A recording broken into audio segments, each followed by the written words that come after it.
Hai, Assalamualaikum dan salam sejahtera. Nama saya Amir Aiman bin Muhammad Alias daripada kos PSH 244. Jadi hari ini saya akan membentangkan mengenai sistem pemerintahan monarki bagi assignment CTU 552. Jadi sebelum kita menelusuri dengan lebih jauh apa itu monarki, kita kenal dulu apa itu monarki. Konsep sistem pemerintahan monarki. Menurut Kamus Dewan Bahasa, pemerintahan adalah perkataan berasal dari perkataan perintah, iaitu membawa maksud, arahan ataupun kaedah. Dan pemerintah pula adalah orang yang menjalankan arahan atau kaedah. Bagi pemerintahan pula adalah suatu arahan atau kaedah yang digunakan dalam menguruskan sebuah negara atau kerajaan. Monarki pula adalah satu perkataan daripada bahasa Yunani yang membawa maksud pemerintah yang tunggal. Dan sistem pemerintahan monarki adalah satu cara pemerintahan dalam menguruskan sebuah negara atau raja, yang mana raja adalah satu kuasa yang mutlak di dalam negara tersebut. Kuasa yang mutlak ataupun tunggal. Dia seorang je yang boleh uruskan negara tersebut. Itu sistem pemerintahan monarki. Jadi apa pula sejarah monarki? Monarki ni dia dah mula sebelum abad ke-19 lagi. Iaitu pada tahun 1600 lagi monarki ni dah ada sebenarnya kat dunia ni. Dan sistem monarki ni sebenarnya adalah sistem pemerintahan yang paling tertua di dunia. Negara Perancis adalah negara yang paling awal menggunakan sistem monarki ini, dan King Louis ke-13 adalah pemerintah monarki yang paling lama menggunakan sistem ini di Perancis. Pada akhir abad ke-19 terdapat 400 monarki di dunia pada ketika itu, dan nampak yang pada abad ke-19 tu memang ramai sangat. Semua negara menggunakan, hampir semua negara menggunakan sistem monarki sebagai sistem pemerintahan mereka, negara mereka. Islam juga tak terlepas daripada sistem pemerintahan ini. Pada 661 Masihi, zaman Bani Umayyah adalah zaman pertama dalam sejarah Islam yang menggunakan sistem monarki sebagai sistem pemerintahan yang utama. Bagaimana benda ini terjadi? Ini sebabkan Muawiyah, iaitu raja pertama, pemerintah pertama pada zaman Bani Umayyah, mengarahkan rakyatnya untuk tunduk taat setia kepada anaknya, iaitu Yazid, yang pada ketika itu akan menggantikan kepada Muawiyah, iaitu bapanya sendiri. Dan bermula daripada itu, sistem monarki ini diguna pakai dalam kerajaan-kerajaan Islam selepas zaman Bani Umayyah, iaitu zaman Abbasiyah dan juga Uthmaniyah. Kita dah tahu apa itu konsep, apa itu sejarah dia. Mari kita kenal sistem monarki punya bahagian. Monarki ni pun ada jenis dia. Macam kalau kita beli burger McD, kan? Ada burger itu, burger ini, macam-macam menu ada. So monarki ni pun ada. Dia ada 3 jenis monarki. Yang pertama kita panggil dia monarki, sistem pemerintahan monarki mutlak. Dalam sistem ini, raja adalah segala-galanya. Raja berkuasa sepenuhnya terhadap negara yang menggunakan sistem ini. Maksudnya ketua atas sekali negara. Apa-apa urusan negara mesti berurusan dengan raja. Dan yang kedua adalah sistem pemerintahan monarki konstitusional. Untuk sistem ini, raja masih ketua negara, tetapi terdapat undang-undang yang boleh diguna pakai terhadap raja. Seperti di United Kingdom, pada ketika itu telah dibuat satu undang-undang yang diberi nama Bill of Rights. Undang-undang ini digunakan untuk raja kerana pada ketika itu raja di United Kingdom telah melakukan satu keputusan yang menyebabkan berlakunya rusuhan di dalam kalangan rakyat terhadap sistem raja. So undang-undang ini, Bill of Rights ini telah digunakan untuk digunakan terhadap Raja United Kingdom pada ketika itu. Dan jenis yang ketiga adalah sistem monarki berparlimen. Dan ini sama seperti yang kita gunakan sekarang di Malaysia, iaitu raja adalah sebagai ketua negara.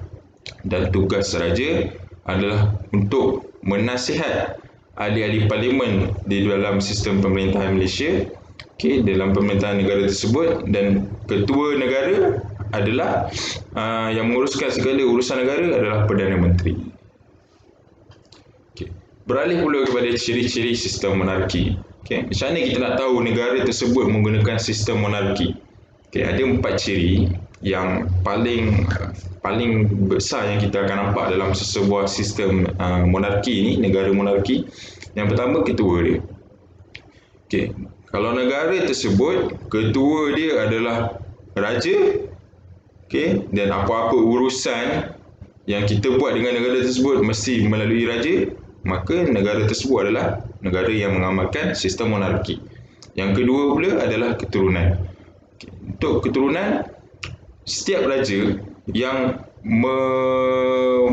mengetuai sebuah negara, hendaklah mempunyai keturunan raja itu sendiri.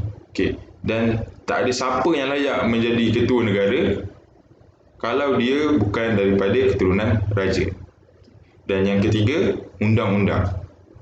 Undang-undang untuk dalam sistem monarki pada sebuah negara, contohnya seorang raja, dia mengetuai negara tersebut. So segala undang-undang yang telah dibuat oleh raja tersebut boleh diguna pakai sehingga raja tersebut mati, ataupun dia bagi dia punya ketua ni kepada keturunannya yang lain. Selagi raja tu tak pas lagi dia punya ketua tu, dia punya pangkat jawatan tu, selagi tu undang-undang tu takkan diubah dan tak boleh diubah. Dan yang keempat adalah fleksibel, iaitu sistem monarki ni boleh diubah sesuai mengikut zaman terkini. Sebetulnya macam sekarang kita ada monarki berparlimen, kan. Maksudnya raja masih ketua negara tetapi hanya menjadi penasihat kepada Perdana Menteri, yang mana Perdana Menteri itu ditugaskan untuk menguruskan segala urusan negara. Bercerita tentang pasal monarki ini pula, ada 2 orang tokoh dunia yang terpengaruh dengan sistem monarki, dan mereka ni juga menggunakan sistem ini dalam negara mereka sendiri. Bagi tokoh Islam, kita mula dengan tokoh Islam. Nama dia Muhammad Ali Pasha. Yang ini kalau pergi Mesir, cakap je nama dia, semua orang tahu. Sebab apa? Sebab Muhammad Ali Pasha ni, rakyat Mesir anggap dia ni sebagai bapa pemodenan Mesir. Nama sebenar beliau, Muhammad Ali Pasha ni adalah Muhammad Ali Pasha Al-Masud Ibnu Ara. Dia adalah merupakan pengasas pertama sistem monarki di Mesir. Dan dia inilah yang orang kata memodenkanlah Mesir ni pada ketika itu. Dia mula memerintah pada tahun 1804 sehingga 1848. Jadi Muhammad Ali Pasha ni, ada setengah lah rakyat Mesir yang menganggap dia ni sebagai yang tak menyokong dia, kerana Muhammad Ali Pasha ni dia menggunakan kaedah secularism dalam dia punya pemerintahan, iaitu dia menggunakan satu pepatah ni dalam pemerintahan ni, iaitu matlamat menghalalkan cari. Dia tolak ulama. Ulama nasihat dia tolak, sebab pada dia semua matlamat yang kita nak buat ni menghalalkan cara. Maksudnya semua benda boleh buat lah. Tapi yang baiknya dia ni, Muhammad Ali Pasha ni, walaupun dia tolak ulama, tapi dia tarik ulama pergi masuk dalam pemerintahan dia sebagai guru-guru di Universiti Al-Azhar.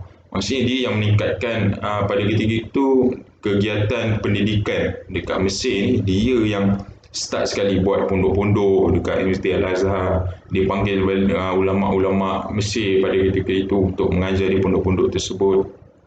Dan dia punya monarki ni, pemerintahan diteruskan keturunan dia sampailah raja monarki yang terakhir, iaitu Raja Farouk.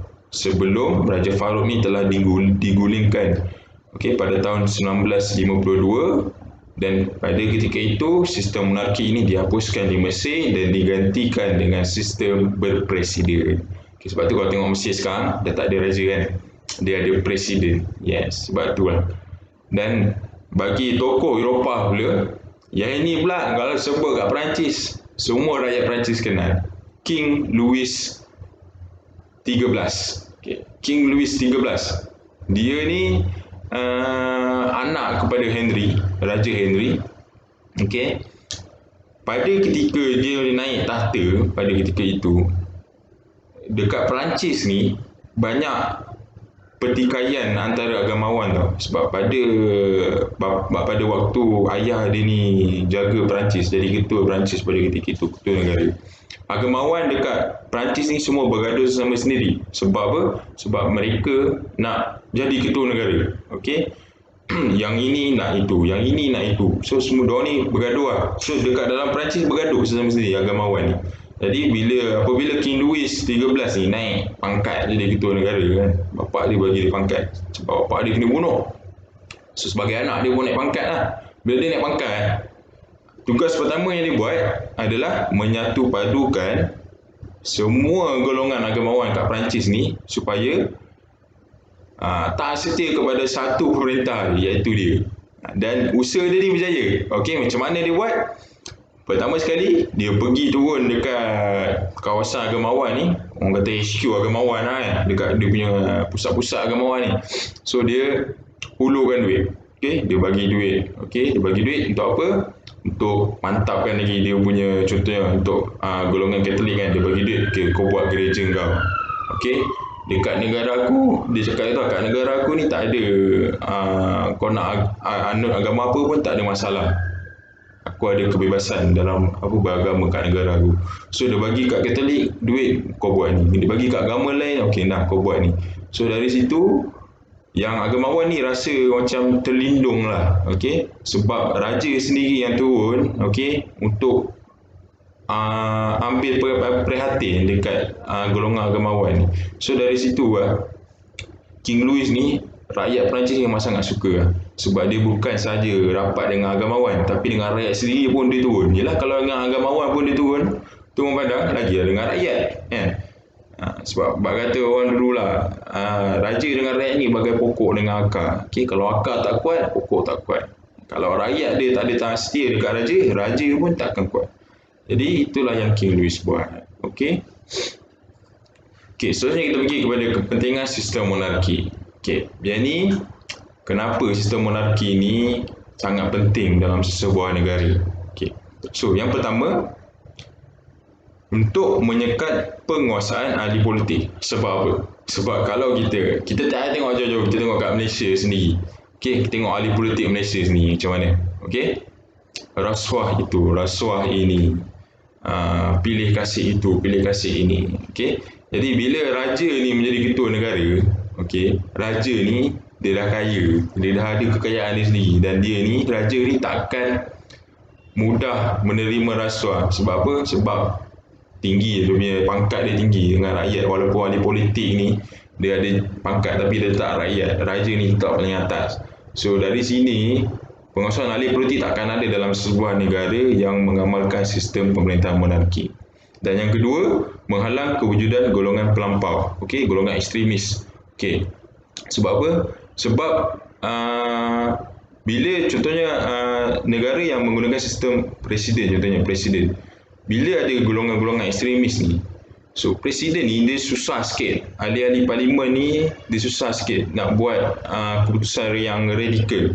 Sebab apa? Sebab bila dia berpresiden, so dia mesti kena bincang dengan ahli-ahli parlimen yang lain untuk mengeluarkan satu undang-undang baru dan sebagainya lah.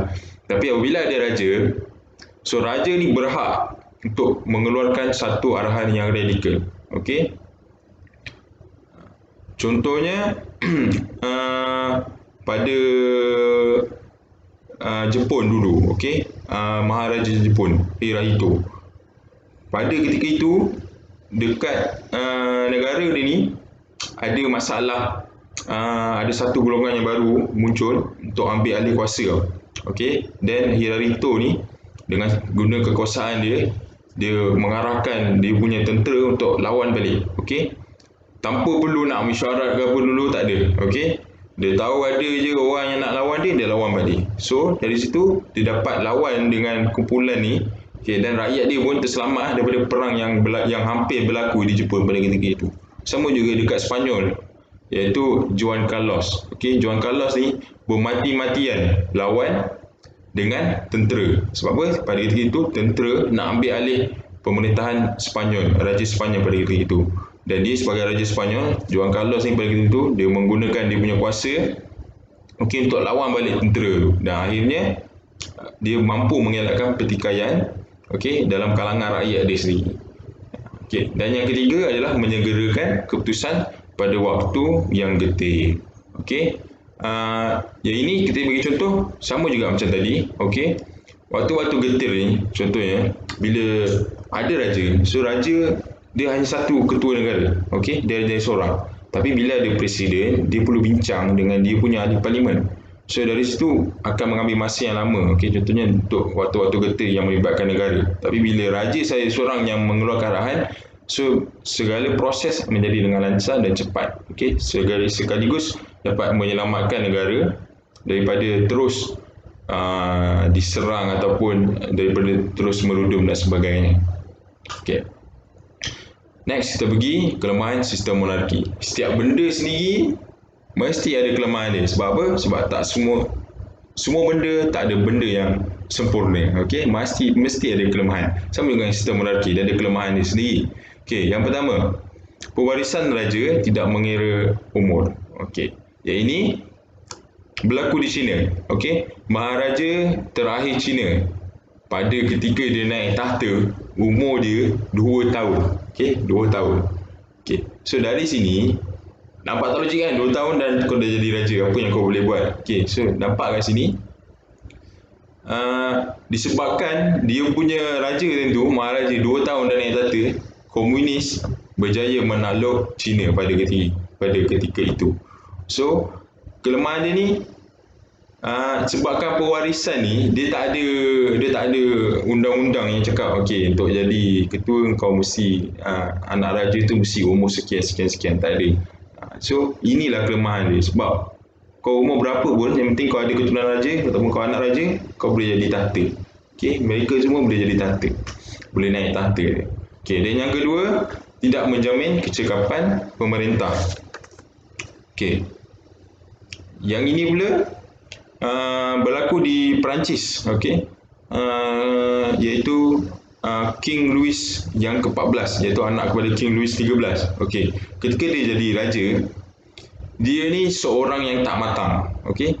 Memang tidak matang King Louis 14 ni. So ketika dia jadi raja, Perancis pada ketika itu menjadi huru-hara. Sebab ketua tak matang. So sistem dalam Perancis tu sendiri huru-hara. Rakyat pun tak percaya dengan raja pada ketika itu. Dan yang kelemahan yang ketiga, mengurangkan kepelbagaian dalam tadbir negara. Sebab hanya ada satu ketua dan semua kena ikut arahan ketua. Seorang satu kepala.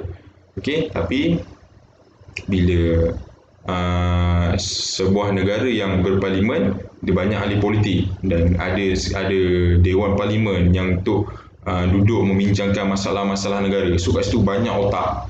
Banyak otak, banyak idea. Bila idea semua dia gabungkan, so dapat menguatkan lagi sebuah institut negara tu sendiri lah. Jadi negara pun akan jadi kuat. Tapi bila raja seorang, dia seorang kena fikir dan dia pun ada otak satu je. So keputusan tu bukan tak bagus. Kurang kepelbagaian lah dekat situ demi keputusan. Dan yang terakhir sekali, kesan sistem monarki. Jadi apa yang akan berlaku jika sebuah negara itu mengamalkan sistem monarki? Yang pertama, tiada jurang politik dalam negara. Seperti yang kita tahu, setiap ahli politik ni, mesti ada dia punya rancangan dia sendiri. Untuk diri dia, tak pun untuk orang lain, mesti ada rancangan dia sendiri. Tapi bila raja seorang yang jaga sebuah negara, so ahli politik ni tak boleh buat apa-apa. Okey, tak boleh buat apa-apa. Bahkan mereka ni akan jadi rapat antara satu sama lain. Okey, contohnya seperti King Louis 13, okey, yang raja paling lama pada ketika itu.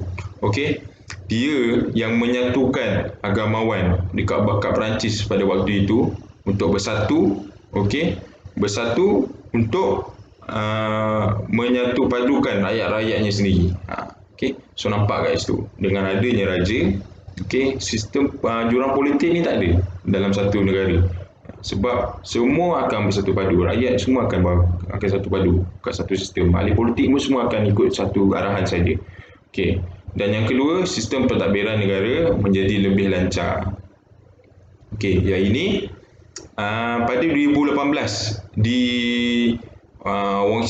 Washington State. Okey, pada ketika itu Badan Perundangan Washington State dan juga Senat telah bermusyarat untuk mengubah satu undang-undang. Okey, selepas sejam daripada musyarat itu, undang-undang tersebut telah pun diluluskan dengan pada ketika itu raja yang di Washington State pada ketika itu buat kerja dengan cepat. Okey, sebab dia ada satu kepala je. So lepas dia bincang, okey, bagi kat raja terus luluskan. Dan waktu sejam je undang-undang tersebut telah digubal. Okey, so nampak kat sini dengan sistem monarki ni, sistem pemerintahan pentadbiran negara akan menjadi lancar. Okey, sebab hanya ada satu saluran. Apa-apa urusan negara, satu saluran, jumpa raja. Apa-apa urusan, jumpa raja. Okey, so kat situ lancar. Benda tu jadi lancar je, semua urusan negara pun senang. So negara pun tak adalah huru-hara kan. Okey, dan yang ketiga adalah penyatuan rakyat. Okey, yang ini berlaku pada dinasti Habsburg. Okey, pada ketika itu raja ni dia bila dia naik tahta je, okey, tugas pertama yang dibuat pada ketika itu adalah menyatu padukan semua rakyat.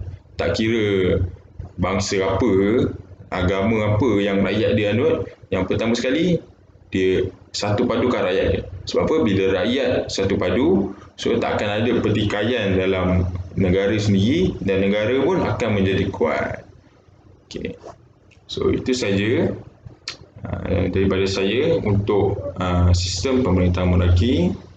Okey, semoga dapat memberi manfaat kepada semua yang menonton. Sekian, terima kasih. Assalamualaikum.